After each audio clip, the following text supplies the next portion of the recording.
He showed up with flowers and a warm smile saying he wanted to help me through my surgery. I believed him. After years of silence, my son was finally back calling me Mom, like he used to when he was little. I thought maybe he had changed. That maybe illness had reminded him of the mother who built a life for both of us from nothing. But I was wrong. Behind his kindness was a plan. A quiet scheme buried in paperwork and fake concern. What he didn't know was that I had been betrayed before, and I had learned how to fight without raising my voice. I hadn't seen Derek in nearly 6 years when he rang my doorbell that Tuesday morning. It was barely 8, and I was still in my robe, tea cooling on the table, the envelope from the clinic unopened beside it.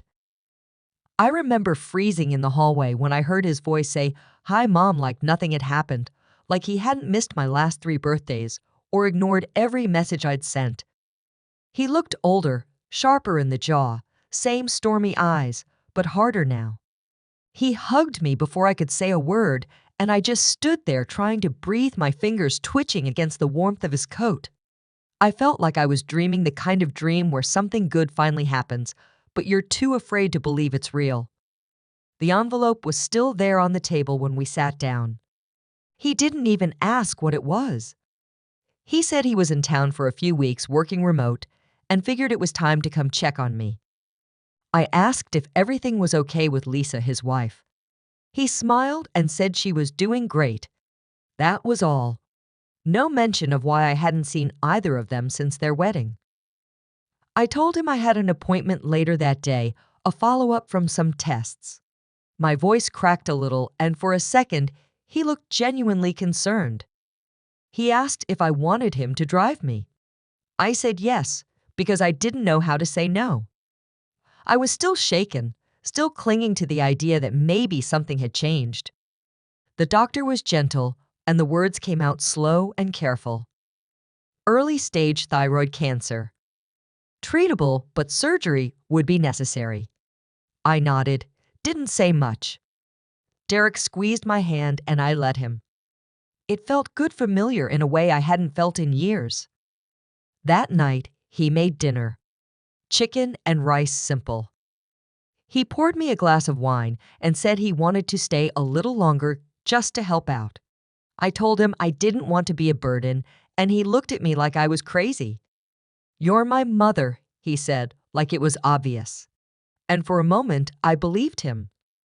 The next morning, he had already organized my medical appointments into a spreadsheet. He said it would be easier to manage everything this way. He had a system, folders, reminders. He made it sound like he had done this 1,000 times, like I was a project he'd been assigned. Something felt different, but I couldn't name it. He was attentive, helpful, but also distant, like he was watching himself play the role of the good son. I kept trying to shake the feeling that I was missing something. Every time I looked at him, I wanted to ask where this version of him had been all those years. He started sleeping in the guest room, making calls from the patio, always quick to lower his voice when I walked by. I told myself I was being paranoid. I told myself to just be grateful. But there was a part of me that couldn't rest.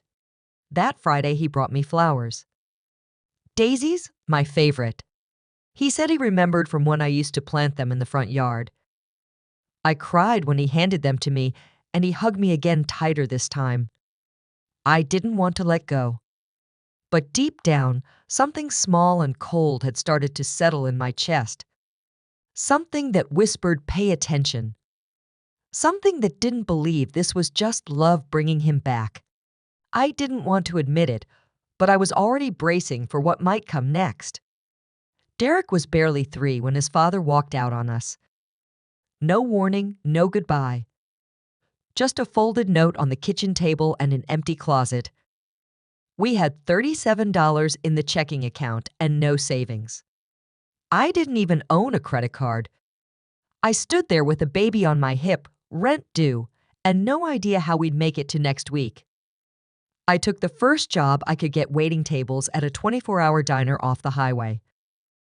The shifts were brutal, and the tips barely covered groceries. I'd come home after midnight, my legs aching and rocked Derek to sleep before cracking open a used textbook I'd found at a library sale. I signed up for night classes in bookkeeping.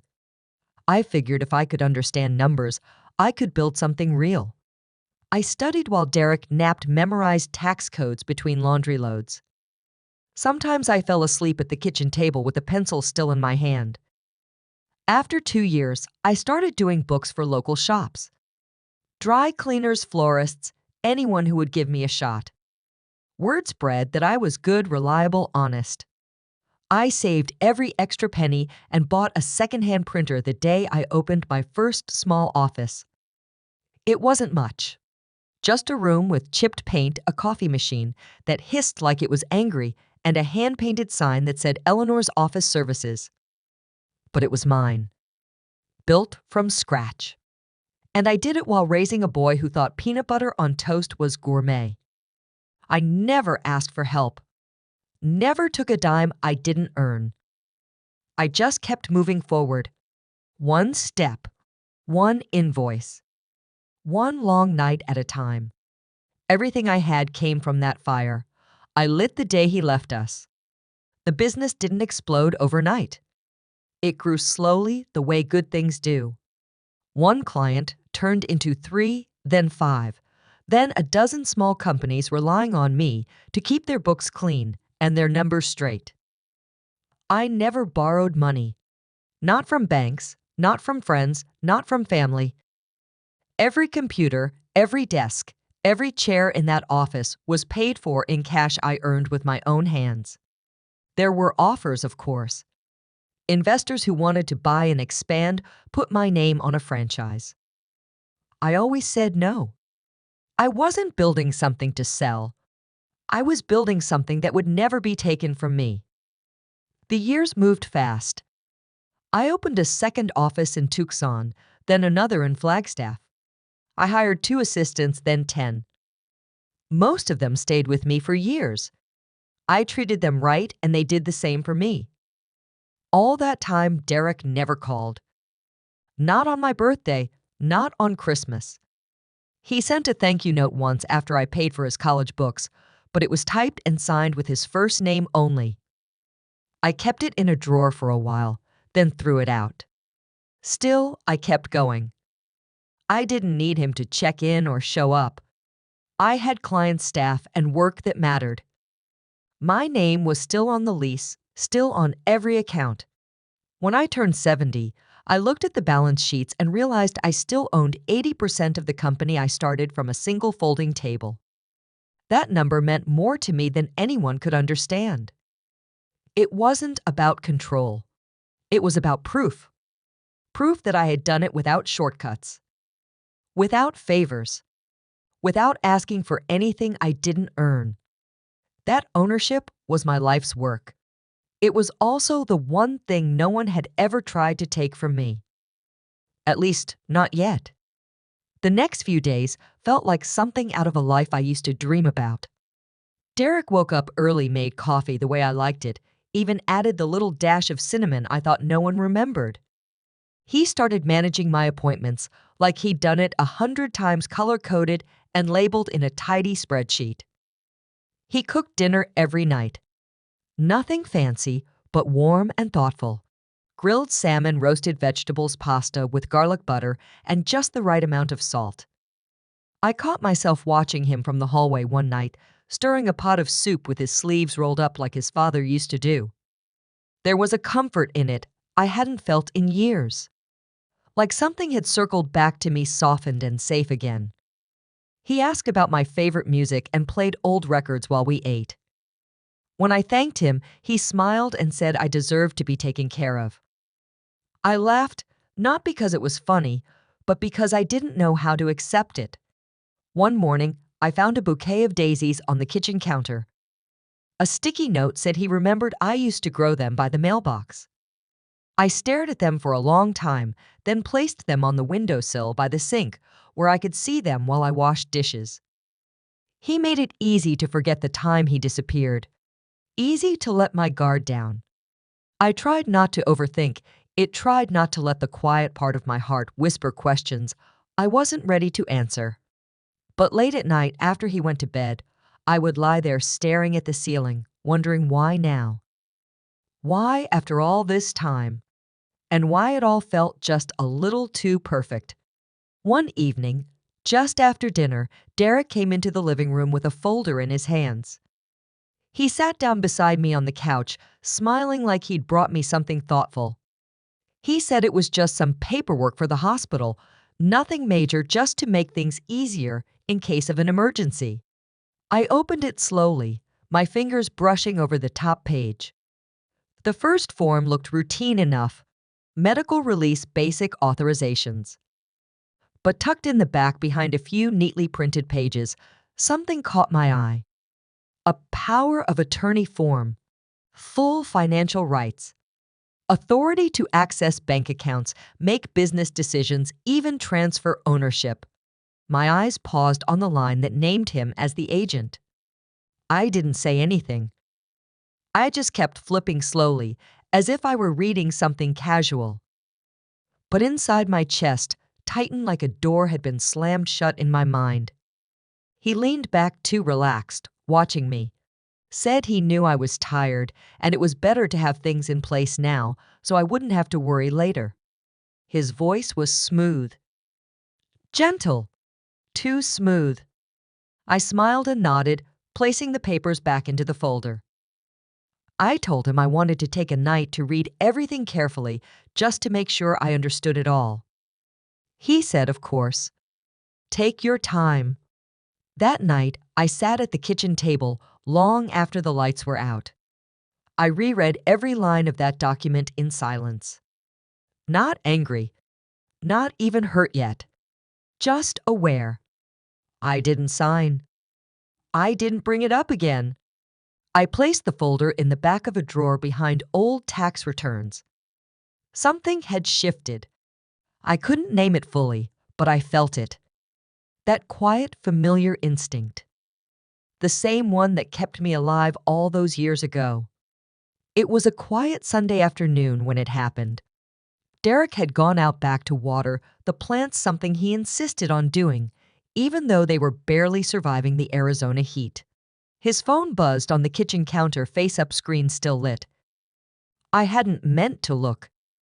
I was walking past with a basket of laundry when the notification caught my eye. It was from Lisa. Her name alone was enough to make me pause. I hadn't heard from her directly in years. The message was short. Just one line. Has she signed yet? Once she does, we can sell everything and get out of here. That's our chance. I stood there frozen. The hum of the refrigerator, the sound of the breeze slipping through the screen door, the weight of the basket in my arms. All of it faded beneath the pounding in my ears. I set the laundry down and picked up the phone. The message was still there. No password. No lock. Just a whole history of texts between them. Conversations I was never meant to see. They had a timeline. A plan. He'd told her he was wearing me down. That I was close. That I still trusted him. She told him to keep playing the role. Told him they'd be millionaires if he just stayed patient. My throat went dry. I scrolled until I couldn't take any more. Line after line of strategy. Not love. Not care. Just cold manipulation, dressed in soft words and tidy dinners. I placed the phone back exactly where it was. I didn't cry right away. I didn't scream or fall apart. I just stood in that kitchen and let the truth settle into my bones. Every smile, every meal, every flower he brought home, all of it had been part of the pitch. I wasn't his mother in those moments. I was a transaction, a locked door he was trying to pick. When he came back inside, I smiled, asked him if the lavender needed extra water. He nodded and went to wash his hands. I nodded too, but not for the same reason. That night, I lay in bed and stared at the ceiling until the sun came up. I didn't sleep. I didn't move. I just replayed his voice in my head, remembering how it used to sound when he was little, before he learned how to lie with a steady hand and a soft tone. My heart didn't break all at once. It broke in quiet, measured pieces, each one folding inward until there was nothing left but silence. And in that silence, I made a decision. Not out of anger, not revenge, just clarity. I knew what I had to do, and I knew I would never tell him I saw the message. Some wounds don't need to be shouted. They just need to be remembered. The morning after I read the message, I made a call. My voice was steady, my words simple. I asked my lawyer to meet me at the bank by noon. I dressed like it was any other day. Light makeup, gold watch, quiet confidence. Derek was still asleep when I left the house. At the bank, I signed the papers without hesitation. My will was updated, the ownership of the company reassigned. 100% of my shares were now in Julie's name. Julie had worked by my side for nearly 2 decades. She never asked for more than she earned. She showed up early, stayed late, and never once treated me like I was old or fragile. I didn't explain much, just told her I trusted her and that this was something I needed to do. She cried when she signed the final document. I didn't. Back home, I made tea and read the paper while Derek cooked breakfast. He didn't notice anything different. I smiled when he asked if I wanted eggs. I said yes and handed him the salt. I never confronted him. Never mentioned the text. Never asked about the documents he gave me. Some people think silence is weakness. It's not. It's control. And that morning, for the first time in years, I had all of it. I wrote the letter the night before I left. Not with anger, not with bitterness, just with the kind of clarity that comes when your heart finally stops hoping. I kept it short because the truth doesn't need decoration. I told Derek I had seen the messages. I told him I knew everything, every word, every plan. I thanked him for confirming what I had quietly feared from the start. I explained that the business was no longer mine. Julie now owned it, every share, every account. She had earned it with loyalty, respect, and something he had forgotten long ago. Integrity. I didn't list what he had lost. I didn't need to. I knew he would feel it soon enough in the silence that would follow and the doors that would no longer open. I told him I loved the boy he used to be, the one who held my hand in parking lots and whispered secrets when he couldn't sleep. I told him I hoped one day he'd remember who that boy was and find a way back to him. I ended the letter with one final truth. Real love doesn't manipulate. It doesn't wear kindness like a mask. Real love stays when there's nothing left to gain. I left the letter on the kitchen table beside the vase of wilted daisies he brought home that first week. Then I walked out of the house without a sound, carrying only my purse and a calm I hadn't felt in years. He called later. Lisa, too. The phone rang all afternoon. I let it ring until it stopped. I didn't block the number. I didn't need to. They would call, and I would not answer. That was enough. Derek found out the truth 2 days after I left. He showed up to the office like nothing had changed. But the receptionist didn't buzz him in. His key card had been deactivated. The door didn't open. Julie was already in the corner office. She had signed the paperwork, notified the board, and scheduled her first team meeting.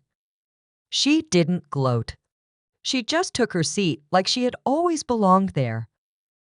There were no fights, no scenes, just silence and finality. He called the lawyer and heard the truth for himself. The documents were airtight. There was nothing left to challenge. I moved into a small adobe home just outside Sedona. The air there was dry and still. In the mornings, I drank coffee on the porch and watched the sun rise over the red rock. I had a garden full of sage and succulents and a chair that rocked with the wind. For the first time in years, I woke up without that heavy knot in my chest. I didn't check emails. I didn't answer calls I didn't want. I didn't wonder what Derek was doing or whether he'd try again. He did, of course. He sent letters. Long ones. Apologies, explanations, little stories about his childhood, like he was trying to remind me who he used to be. I read the first two. Then I stopped. I wasn't angry anymore. Just done. Some people confuse forgiveness with permission. I forgave him, but I never invited him back in. Julie kept the business steady. She expanded to one more location, then two. She sent me updates once in a while, always with photos of the staff and little notes saying they missed me. I wrote back every time. I didn't disappear. I just chose peace. Chose myself. After all those years of carrying weight for everyone else, I finally set it down. People think justice always looks like a courtroom or a headline. But sometimes it looks like quiet mornings blooming cactus and the sound of birds instead of ringing phones. He lost everything because he thought I was easy to fool. I found peace because I remembered who I was before he forgot. I used to think a mother's love was supposed to be unconditional. That no matter how far a child strayed, you waited with an open heart. But there comes a point when love turns into silence and silence turns into self-respect. I don't regret loving Derek. I regret excusing things I shouldn't have. I regret confusing loyalty with sacrifice. Love, real love, doesn't need to be earned. But trust does.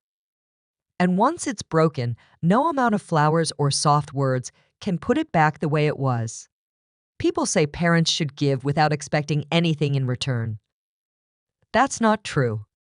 We don't raise children just to become strangers who only come back when they want something. We raise them hoping they'll carry what we taught them. That they'll protect, not exploit. I learned that love doesn't mean staying blind. It doesn't mean holding on just because you remember who someone used to be. Sometimes, love means letting go. It means choosing peace over illusion. If you're a parent listening to this, I want you to remember something. You are not just a provider or a place to land. You are a person. You deserve respect, honesty, and care, just like anyone else. And if you're a son or daughter, ask yourself what you would do if your parent was no longer here. Would you still wish you had said thank you, or would you finally mean it? I left that house with nothing but a suitcase and my name. But I carried something more valuable than anything he thought he could take. I carried my dignity. And that was more than enough. This isn't a story about revenge. It's about remembering your worth. Even when the people you love the most forget it.